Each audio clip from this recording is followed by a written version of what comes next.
Question,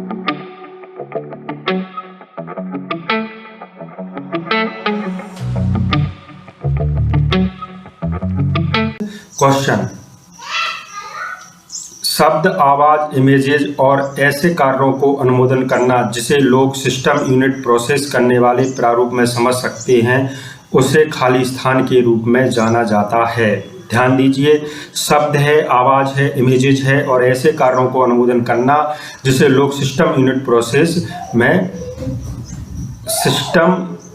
process करने वाले प्रारूप में समझ सकते हैं। तो ये है इनपुट डिवाइसेस लिखा है इस पर, ध्यान दीजिए। ब्लिंकिंग पॉइंट जो टेक्स्ट में आपकी पोजीशन दर्शाता है उसे क्या कहते हैं? ये ब्लिंकिंग पॉइंट जो कर्सर हम मूव करते हैं उसे कर्सर कहते हैं। ये माउस जब चलाते हैं, जब प्रोसेसर प्रोग्रामों और डाटा को यूज कर रहा होता है तब उन्हें कहाँ रखा जाता है? जब प्रोसेसर प्रोग्रामों और डेटा को यूज कर रहा होता है तो उन्हें कहाँ रखा जाता है? इसे रखा जाता है मेन मेमोरी में। जब कोई प्रोसेसर प्रोग्रामों और डाटा को यूज कर रहा होता है तो उन्हें मेन मेमोरी में रखा जाता है। जिन हार्डवेयर इक्विपमेंट से कंप्यूटर बना होता है उसका नाम बताइए। इसमें आपका monitor, central processing unit, keyboard, mouse, सामान्यतः ये 4 चीज़ों से ही आपका कंप्यूटर बनता है। मॉनिटर, सेंट्रल प्रोसेसिंग यूनिट जैसे सीपीयू, कीबोर्ड, माउस। ईमेल भेजना खाली स्थान के समान है। ईमेल भेजना खाली स्थान के समान है। ये जो पत्र लिखने के समान है वैसे कहते हैं, क्वेश्चन है, लेकिन ईमेल में तो आपके इमेज भी, डॉक्यूमेंट, बड़े से बड़े डॉक्यूमेंट भी आपके अटैच हो जाते हैं और पत्र के समान भी लिखा जा सकता है। इलेक्ट्रॉनिक कंप्यूटर का आविष्कार किसने किया था? इसी प्रकार से ये क्वेश्चन आता है। इलेक्ट्रॉनिक कंप्यूटर का जो आविष्कार किया था डॉक्टर अलान एम ट्यूरिंग। डॉक्टर अलान एम ट्यूरिंग ने इलेक्ट्रॉनिक कंप्यूटर का आविष्कार किया था। बिल गेट्स कौन हैं? देखिए बिल गेट्स कौन हैं? ये माइक्रोसॉफ्ट कंपनी के मालिक हैं। ये इस प्रकार से क्वेश्चन पूछा गया है आपसे। बिल गेट्स माइक्रोसॉफ्ट नामक कंपनी के सह संस्थापक तथा अध्यक्ष हैं। इनका जन्म 28 अक्टूबर 1955 को वाशिंगटन यानी अमेरिका के एक उच्च मध्य वर्गीय परिवार में हुआ। सैटेलाइट लिंक किस फ्रीक्वेंसी का उपयोग करता है? सैटेलाइट लिंक किस फ्रीक्वेंसी का उपयोग करता है? ये सैटेलाइट लिंक 4 से 12 मेगाहर्ट्ज फ्रीक्वेंसी का उपयोग करता है। 4 से 12 मेगाहर्ट्ज फ्रीक्वेंसी का उपयोग करता है। सूचना प्रसार के लिए रेडियो, माइक्रोवेव और सैटेलाइट चैनल खुले अंतरिक्ष में किसका उपयोग करते हैं? सूचना प्रसारण के लिए रेडियो, माइक्रोवेव और सैटेलाइट चैनल खुले अंतरिक्ष में किसका उपयोग करते हैं? आकाशीय प्रसारण। इसका डी आंसर आपका सही हो जाएगा। आकाशीय प्रसारण का उपयोग सूचना प्रसारण के लिए रेडियो, माइक्रोवेव और सैटेलाइट चैनल खुले अंतरिक्ष में प्रयोग करते हैं। कंप्यूटर एडेड डिजाइन और 2D तथा 3D ग्राफिक्स बनाने में कौन सा प्रोसेसर मदद करता है? कंप्यूटर एडेड डिजाइन और 2D तथा 3D ग्राफिक्स बनाने में ये करता है आपका बीटा कोप्रोसेसर।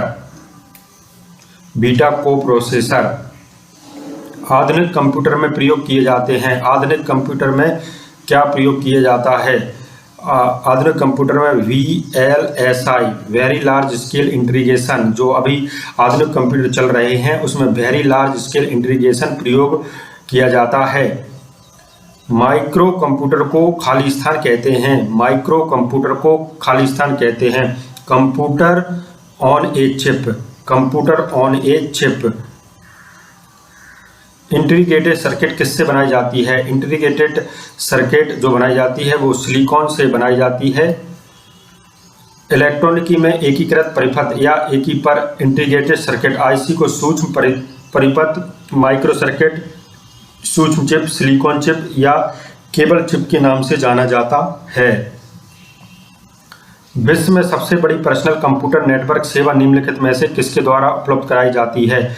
विश्व में सबसे बड़ी पर्सनल कंप्यूटर नेटवर्क सेवा निम्नलिखित में से किसके द्वारा उपलब्ध कराई जाती है? ये इंटरनेट ही है। जब हम कंप्यूटर पे कई सारी चीज़ें चलाते हैं, website, YouTube, computer network. BINAC क्या है? BINAC क्या है? एक बाइनरी ऑटोमेटिक कंप्यूटर।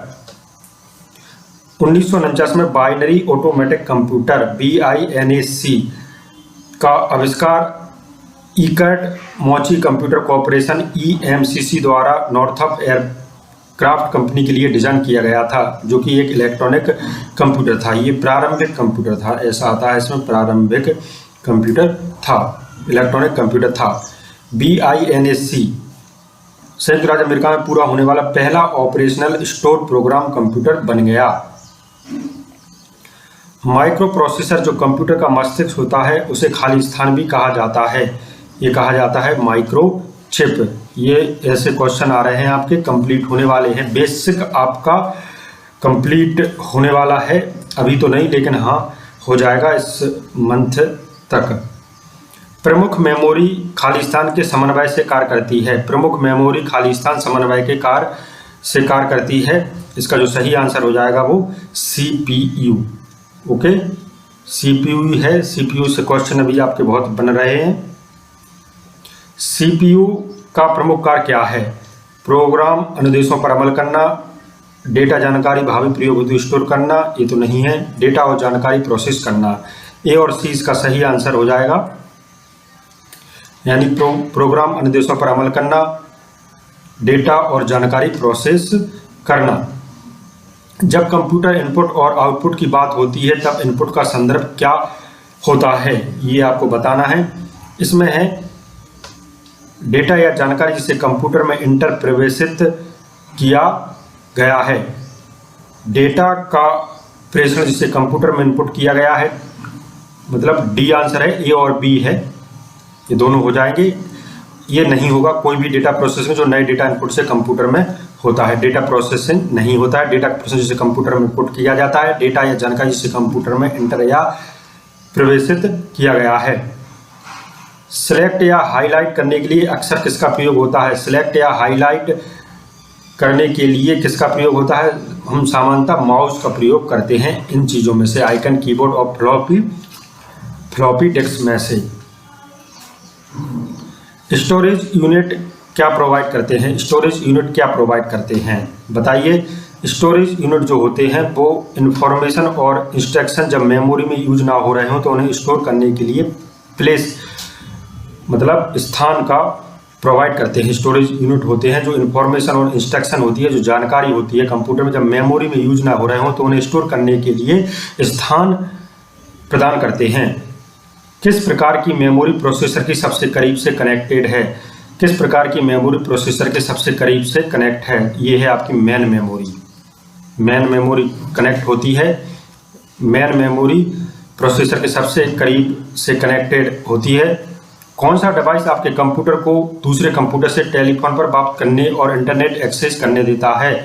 निम्न में से कौन सा डिवाइस है जो आपको कंप्यूटर को दूसरे कंप्यूटर से टेलीफोन पर बात करने और इंटरनेट पर एक्सेस करने देता है? मॉडेम। ओके, ये जो मॉडेम होता है वो मॉडेम डीमॉड्यूलेटर का छोटा रूप है। यह एक ऐसी युक्ति या डिवाइस है जो किसी आंतरिक डिजिटल सूचना को मॉड्यूलेट करके एनालॉग प्रारूप में भेजती है और एनालॉग प्रारूप में इसे सिग्नल मिलता है, उसे डीमॉड्यूलेट करके डिजिटल रूप में ग्रहण करती है। ये इस प्रकार से मॉडेम होता है। आपका कंप्यूटर में बनी परमानेंट मेमोरी को क्या कहते हैं? आपके कंप्यूटर में बनी परमानेंट मेमोरी को रोम कहते हैं। ये read only memory, okay, permanent memory होती है ये। आप ओनली बात करोगे तो आपको लगेगा कि इसमें रीड ओनली होता होगा, लेकिन ये परमानेंट मेमोरी होती है, स्थायी मेमोरी होती है।